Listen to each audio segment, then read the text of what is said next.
ఇప్పుడు మనం foaming section కి వచ్చేసాము. అక్కడ స్ట్రక్చర్ అనేది టోటల్ రెడీ అయ్యి వుడెన్ యూనిట్ నుంచి ఈ ప్లేస్ కి వస్తుంది.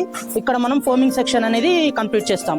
Sitting foam and total back side structure foaming everything complete చేసి నెక్స్ట్ థింగ్ అనేది టైలరింగ్ సెక్షన్ కి వెళ్తుంది. ఫోమింగ్ అనేది చూస్తే మనము టోటల్ 40 డెన్సిటీ 4 ఇంచెస్ ఫోమ్ లో ఇస్తున్నాం. మనము బేస్ అనేది 100 mm ఫోమ్ యూస్ చేస్తున్నాము 40 డెన్సిటీలో.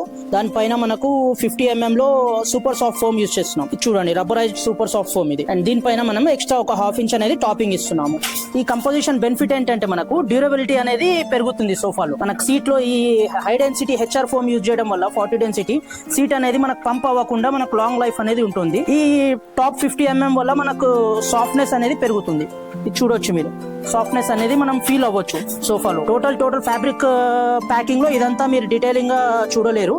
జస్ట్ మీకు మీ క్లారిటీ కోసం చూపిస్తున్నాను.